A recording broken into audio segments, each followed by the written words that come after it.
ahead and tell me your name and your rank? James H. Warden, W-A-R-D-E-N, Sergeant, Company F, 179th Infantry, 45th Infantry. Alrighty, that's great. I'm Suzanne. I'm going to be interviewing you today. Pleasure. Nice to meet you. Okay, let's go ahead and start this off. Were you drafted or did you enlist? Drafted. You were drafted. Where were you originally from?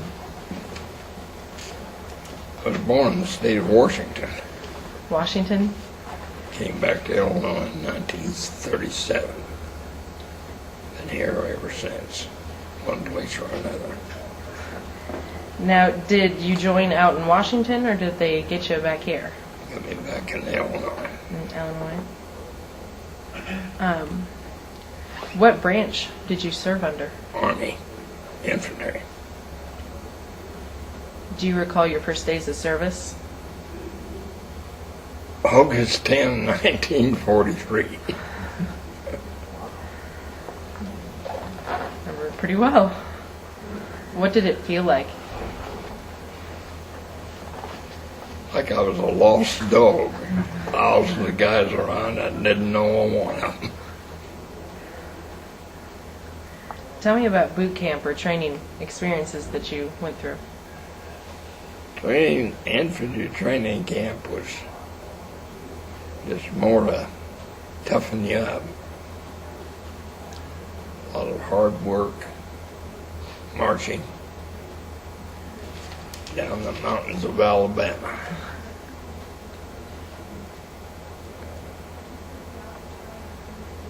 Do you remember any of your instructors? And Sergeant Johnson, Staff Sergeant Johnson. He was a quarter-breed Cherokee from Oklahoma in Oklahoma.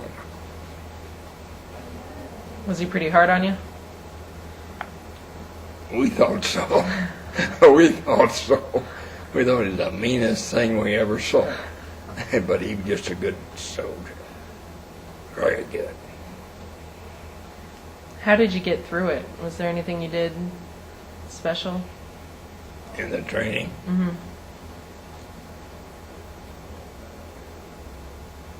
Lots of marching. Lots of calisthenics.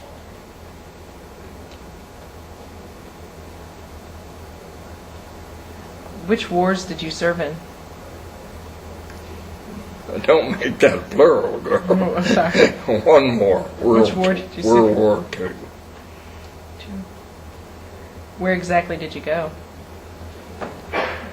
Went to North Africa. I was just heading us over to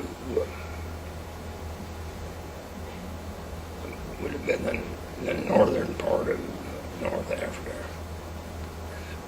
the Tuscan area.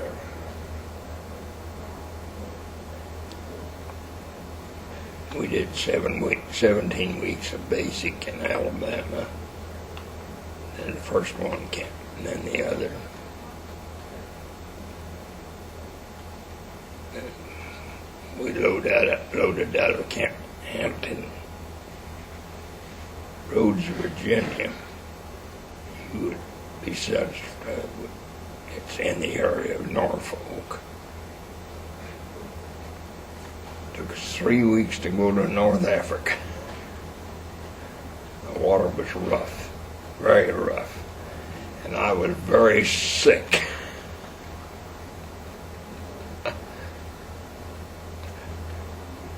Imagine me, myself and two other guys were up on the bow of this ship.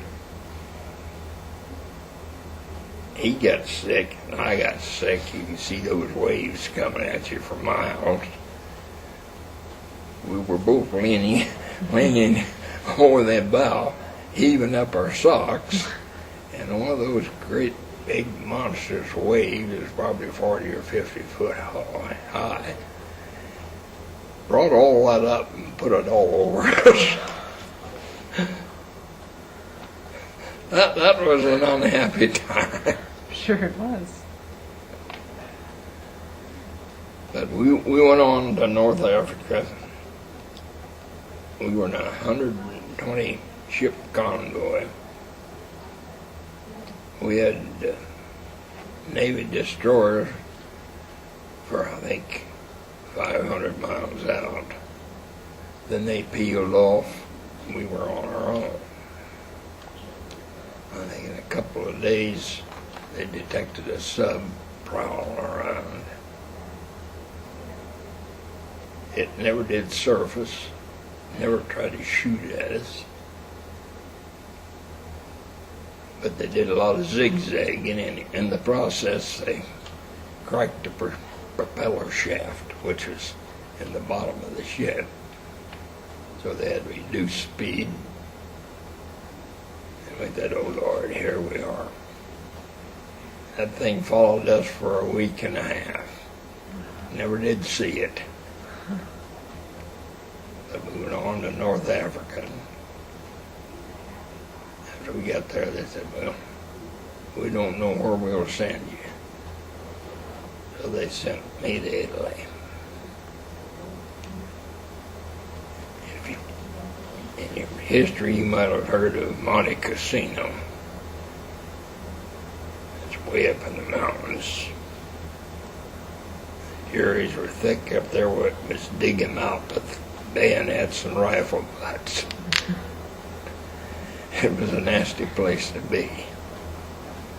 And from there, I went to Anzio as a replacement. Anzio beachhead. Got one Purple Heart there. Got my buttocks full of shrapnel.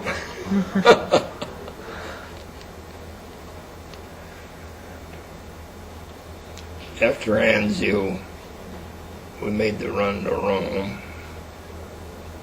After we went to Rome, then we went up to the Volturno River as far as north as we went. Then back to Salerno for amphib training. We hit southern France then. All the way up through France. We're in Germany. And I got hit the last time. First time, buttocks full of shrapnel. Second time, neck and shoulder muscles full of shrapnel. Last time was a gunshot wound in the head. Oh my. That's a silver plate. That's all there is up there. Anything else? That's quite an experience. Well, I went through a lot of hospitals after that. I'm sure.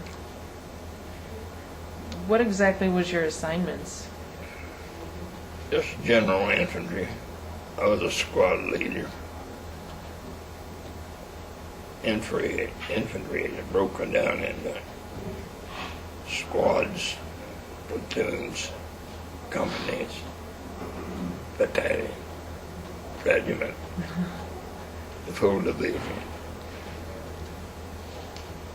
It was a dirty part of the army. I'm sure. Were there any casualties in your unit? Okay. We started in Sicily with 15,000 men, full complement. When the war ended in, I think it was May 9th, I was already gone then.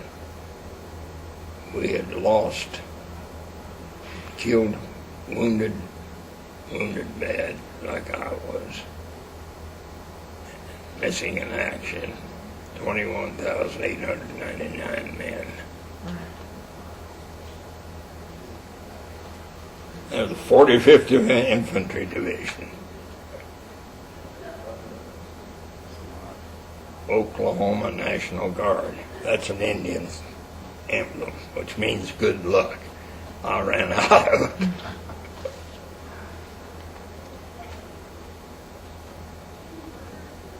Can you tell me a couple of your most memorable experiences?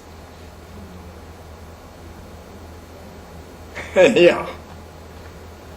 We went up a hill one night in southern France, up into the Apennines. I had a squad and a half. We took, carried rations up as far as the mules could take it, and then we did it on our shoulders. They started shelling us on the reverse slope of that hill. I knew how many guys I had when I started up there. I went started back down the line. It was a short one.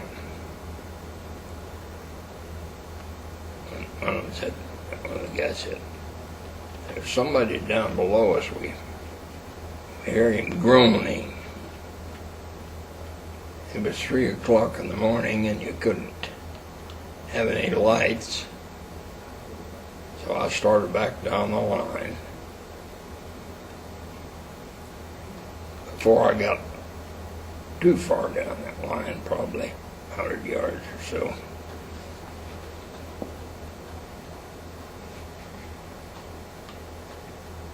one of the guys said, "So-and-so's down there. He's hurt. He keeps calling for help." I went on down. Before I got to him, I knew what I said, "What's the matter?" He said, "I'm bleeding. I've been hitting the butt."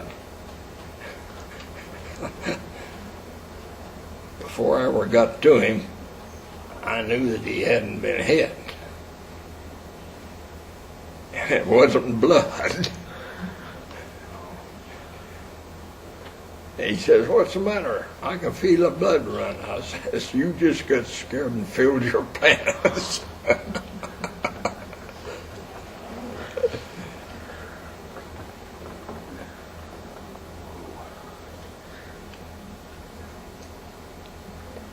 Were there any prisoners of war?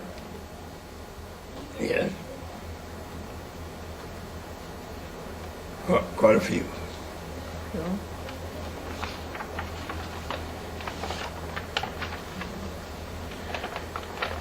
You said you were awarded some medals. Can you tell me about them? I've got 2 bronze stars. See on the side there.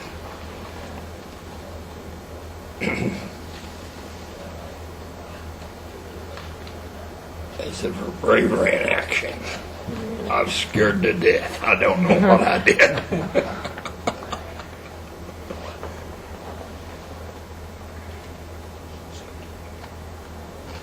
How did you said they were for bravery in action? Did a lot of guys in your unit get them? Quite a number. That a lot of them should have had them that didn't get them. But we had quite a number of guys received it posthumously, meaning they were killed. They were dead.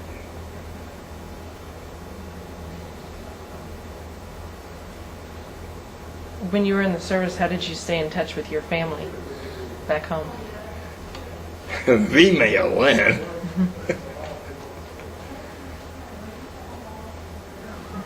You didn't have much time to do much. You're just trying to keep alive.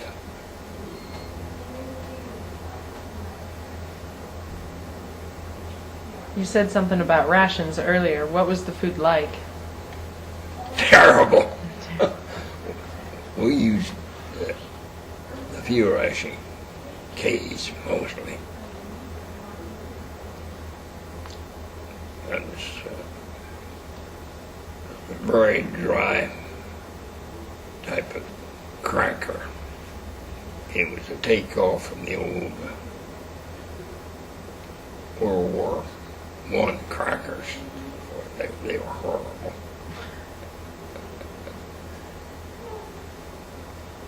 And canned meats. Bully beef from South America.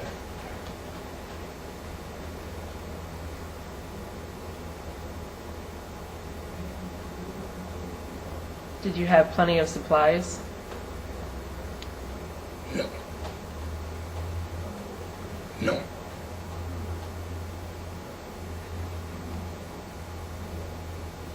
Once in a while we'd have to use jerry rations.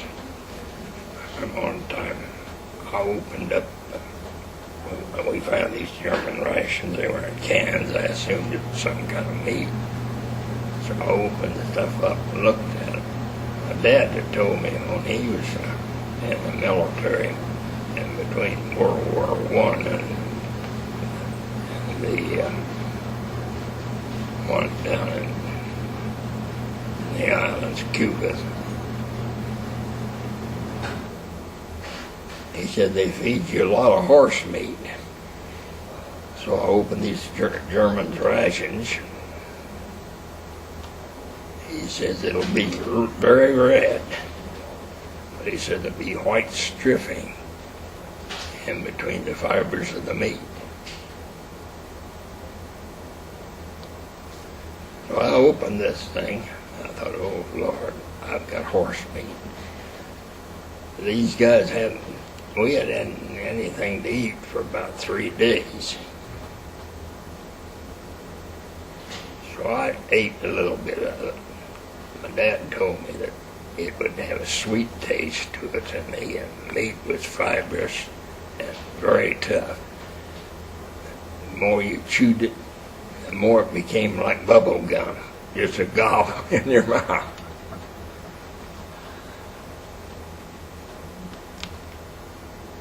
But that's what they ate. They didn't have any horses left. They canned them all. But our rations, other than the field rations, weren't too bad. After I had to eat that horse meat and feed it to my guys, I found out ours really weren't that bad. Did you feel any pressure or stress? All the time when you were on the front. All the time. Was there anything you did for good luck? Dug some mighty deep foxholes. And did more praying than I ever did in my life, or before that, or since.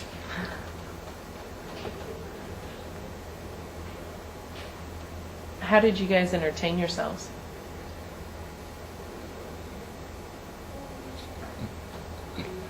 There was a lot of crap shooting. Poker.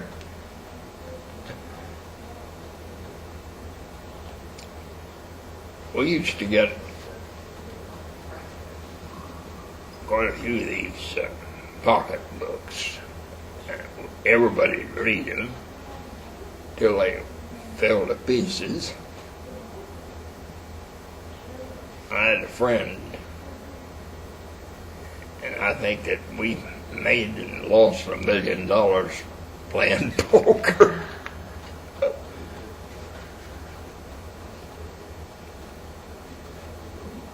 But in the infantry, you didn't have that much time.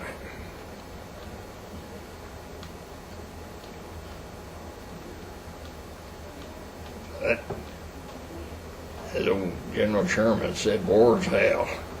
It is. It was.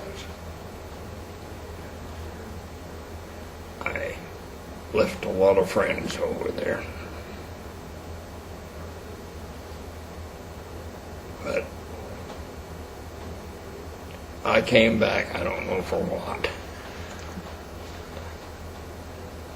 Were there entertainers that came over? Entertainers. Never saw any such thing.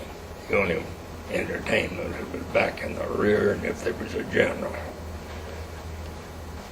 There wasn't much of entertainment for privates, corporals, and sergeants. Very little.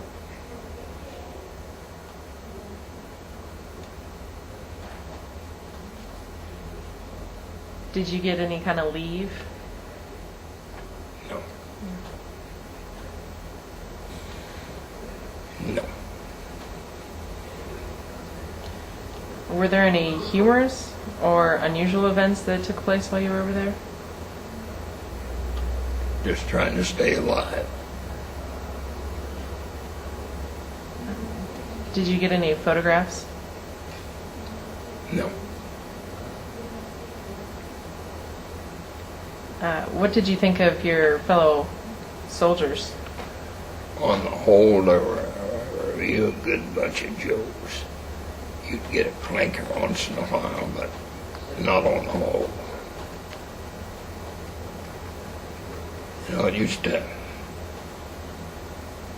be, if you were a squad leader, platoon leader or something, you tried to keep track of your men.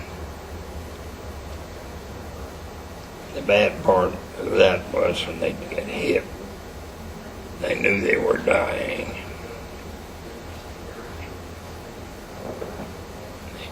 They'd say a prayer for me. If you ever get to such and such a place, go see my folks.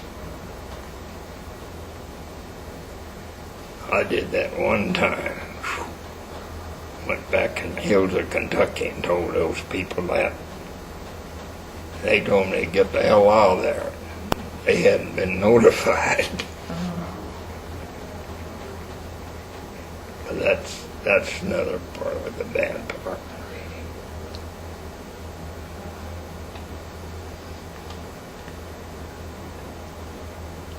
It happened to a lot of other guys.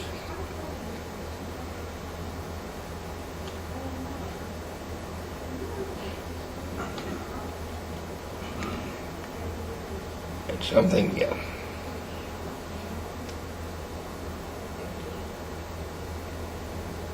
I wouldn't wish it off on anyone else. I've got a son over there now.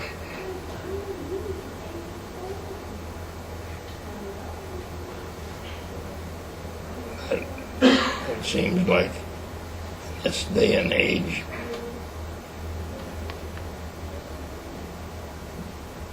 our glorious leader's got some really brilliant ideas. He wasn't in the infantry where you were using a rifle, butt, or a bayonet to kill a man.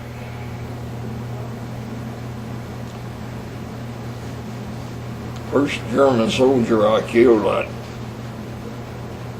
we had orders to look for maps. That's in there.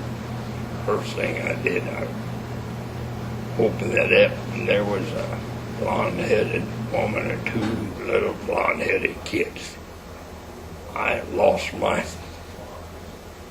meals for several meals back. That was bad.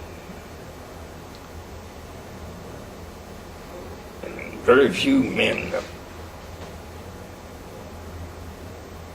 really had any hatred, real honest to God hatred for the enemy. Sometimes we'd sound off. I don't think we really meant it. It was just as bad for that woman and those two little kids. And he would have shot me if I hadn't shot him, but I was in a position I could do that. And that's what happened in the infantry.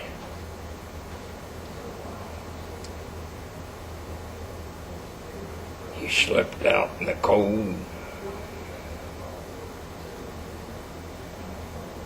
Even the field rations were scarce on occasion.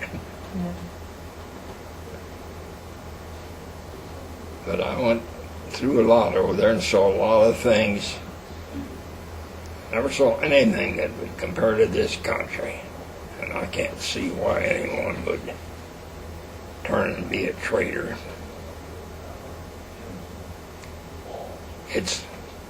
It's the best that's ever created, in my opinion. But it seems ever so often you get some people in the driver's seat that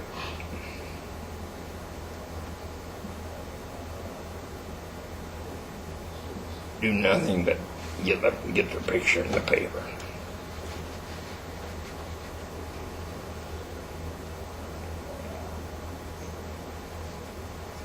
I used to talk to guys in World War I. They told me that you never forget that crap. You wake up at night for the rest of your life. It happens that way. Doesn't to everyone, but to a lot of guys.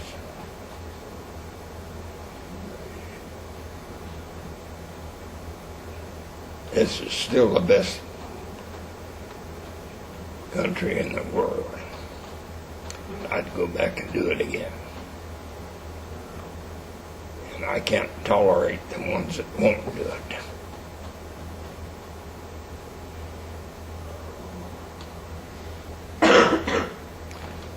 It scares me for my son to be where he's at now. But he went. He's doing his job. Most of the others are. That's the way it was, and that's the way it is.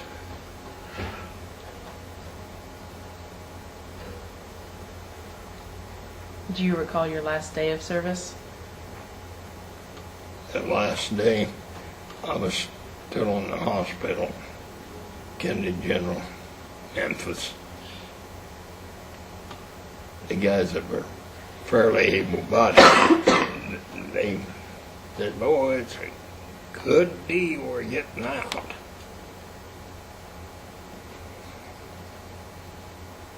I had several months and years of hospitalization and operations. It really wasn't much to look forward to. I'm here. I've got 3 kids, 7 grandkids, and when they all get together, you swear to God they're going to tear the house down. And that's about it. Did you work after you got recovered? Mm-hmm. I was a coroner for 25 years.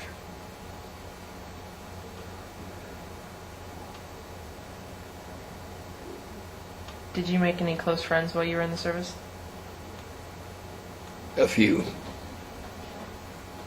Do you continue with those relationships? I think the ones I had, there's only one left that's still able-bodied. We keep contact. There's a lot of them left over there.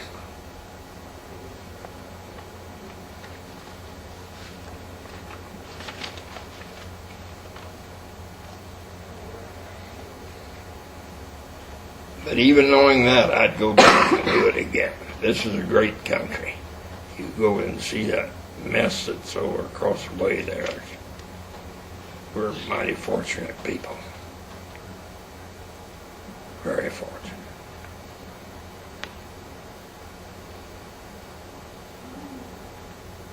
And I think that's about all I can tell you. Unless there's any specific question you've got, I'll answer it if I can. Did the military experience influence your thinking about war or about the military in general?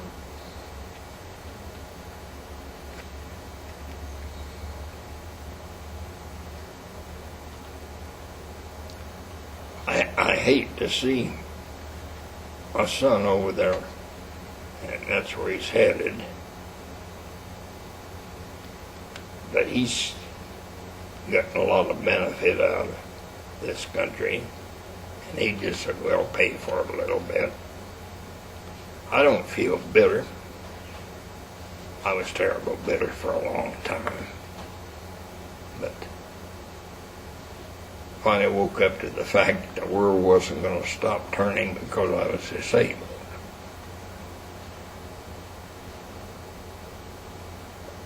I look around the house, see a very good wife, 3 kids, 7 grandkids. I don't think that they ever practiced birth control. But that's about all I can tell you, unless you've got any specific question. I'm sure I can't think of everything. Did you attend any reunions? No.